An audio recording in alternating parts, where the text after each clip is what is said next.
Hey guys, Lindsay here. I've had a few requests to do a tutorial video for my version of As I Roved Out, and I thought that would be a great idea because this is a fabulous traditional Irish song that's relatively popular. A lot of folks have covered it. I'm sure you know someone's version, if not mine. So I went ahead and transcribed my version. It's already available over at flat.io. Link, of course, will be in the description and in the top pinned comment, so download that first so you can follow along. I will say at the outset, this is my version. I haven't exactly copied the Planksty version or the Kate Rusby version or anyone else's, but I'm definitely informed by those versions. I think I have pretty much the exact same chord progression, nothing too crazy or different.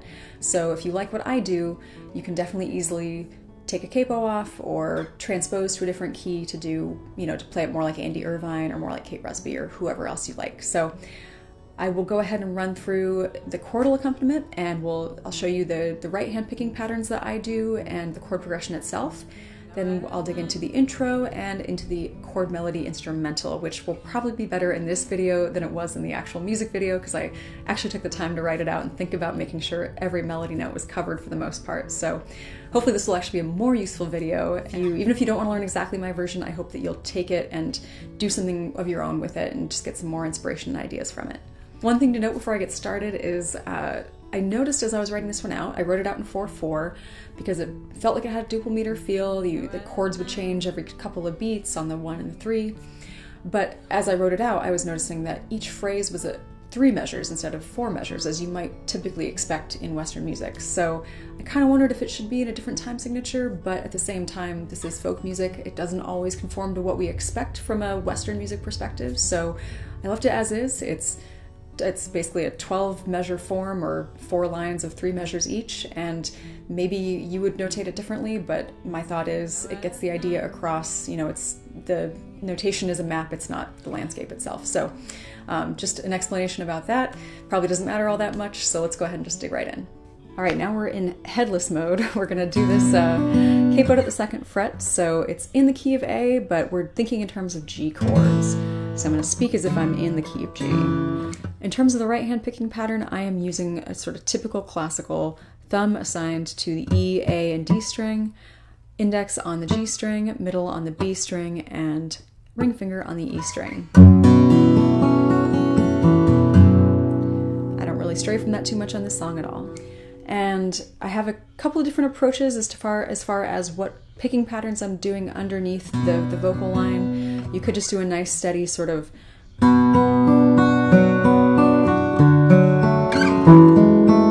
that just nice flowing upward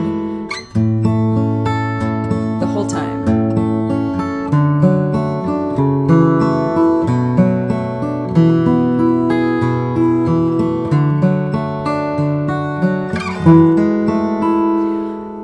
As you see, I kind of started to already stray into a little bit more of a varied picking pattern, so I'll demonstrate what I do and slow that down significantly. So here's what I've got written.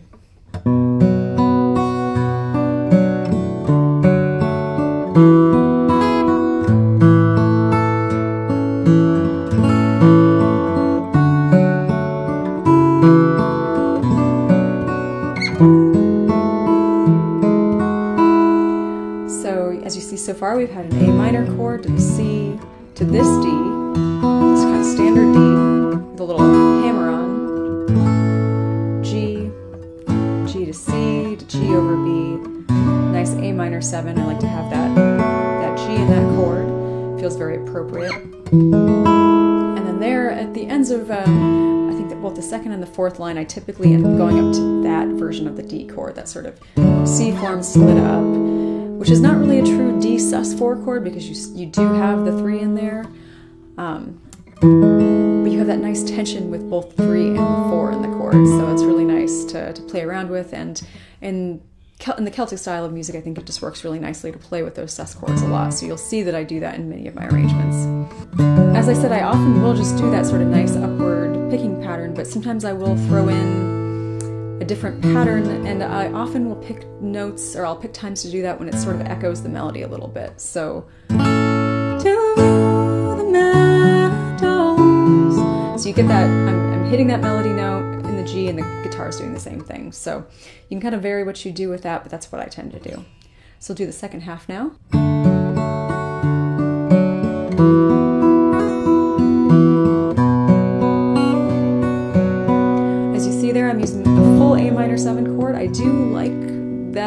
naturalness of that sound at that particular point. I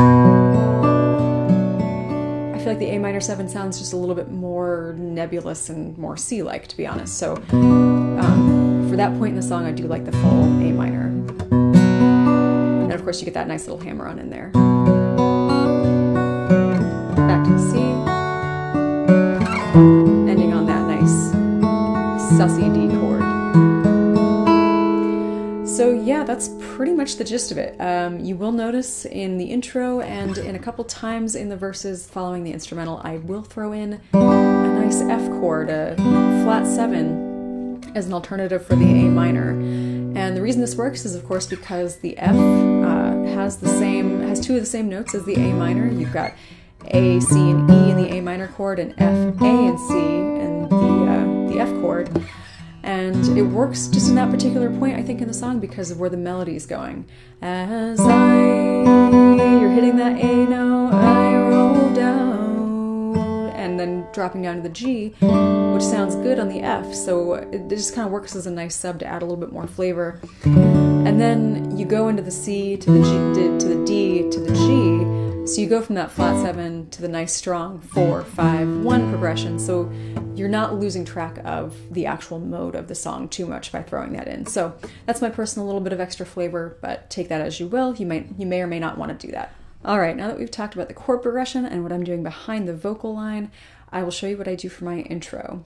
I typically like to do a half verse form, and I like to start on the F or that flat 7 chord, though you can of course start on the A minor and play it sort of as it's meant to be played, but I will play it as I do just to show you what I'm doing. So not only do I play the F chord there, but I also play an F major 7 in this case.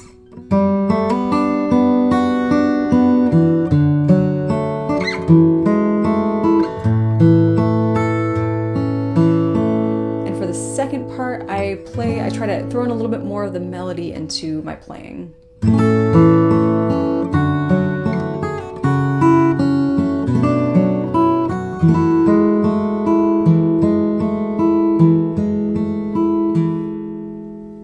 And that's pretty much all there is to it, kind of sticking with the same patterns, but as I said, throwing in some more melody notes. And the tough part is the C, because you have to move that middle finger from the E up to the F sharp there. That's a little bit tricky. That's something that I will trip up on if I haven't practiced it in a while. But I find that keeping it fairly simple and really just keeping steady eighth notes keeps that more manageable. All right, now I'm going to dig into the instrumental, which is essentially a chord melody arrangement of this tune. Like I said earlier, this is probably going to be better in this video than it was in the original, because I've thought a little bit more about the notes and tried to make sure all the melody notes are represented. I'll basically just slow it down and stop and mention any parts that I think are a little bit more challenging. So let's go ahead.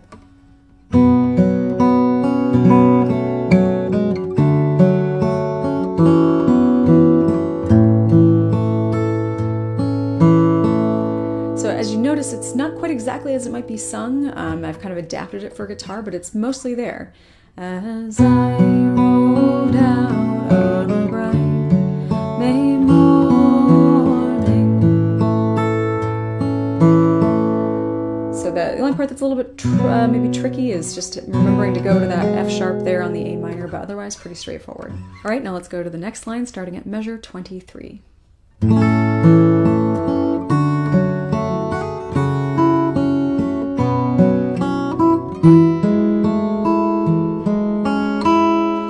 As you can see, the sticky part here is that C trying to grab that F sharp up there. If you have longer fingers, it might be easier. You could always just turn it into just straight eighth notes and no 16th notes to make it a bit easier.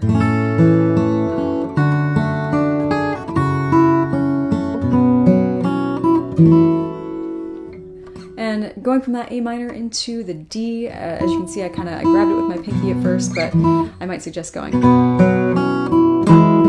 and sort of preempting the D chord.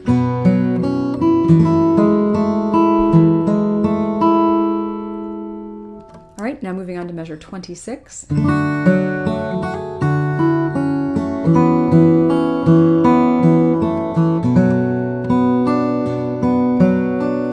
As as you can see here, because it stays on that C chord a little bit longer, this might be the one spot where you can pull off a nice quick little E to F sharp in that melody. And it also makes it a little bit easier that the notes that follow that don't require continuing to hold down your high C there. Then for that D chord, I was just trying to find a way to make it a little bit more interesting for me, because that's kind of a longer held note.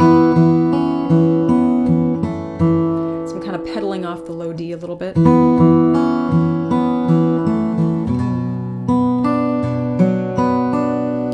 then going on to measure 29.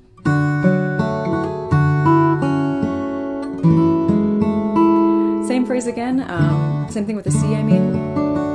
That should be pretty easy again because you are just staying on the C.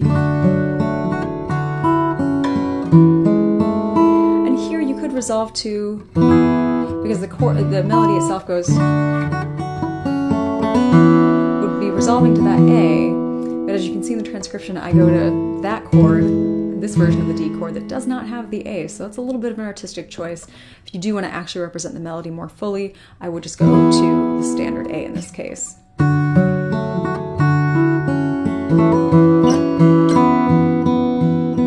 Maybe do a little slide up to kind of give some more melodic flair. But I do love that really sussy chord, so I do like to go up to there just to lead back into the vocal line. So that's pretty much it.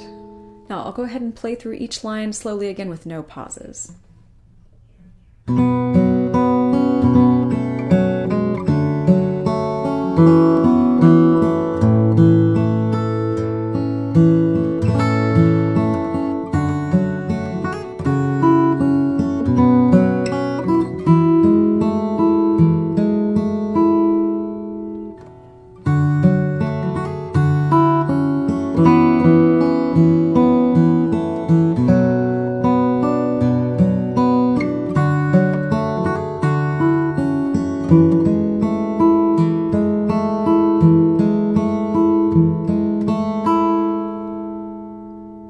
So there is my arrangement of As I Roved Out. Thank you so much for watching this tutorial video, and thank you to the folks who specifically requested it. It was a lot of fun to do, and I appreciate getting requests like that. It really flatters me to know that anybody wants to learn from what I'm doing. So thank you again, and I hope that you all learned something from this and can take some ideas and either go on and play it as is or make your own arrangements and do something new with it. If you do, I would love to hear it, so send me some videos.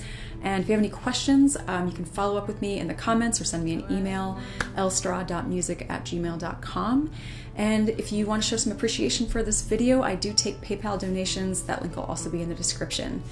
In terms of future tutorial videos, I have had a few folks already request Geordie, which is probably my most popular video on this channel, so I think it's well overdue. So Geordie's coming next, probably in the next month or so. So if you like that one, watch out for that, and I'll see you next time.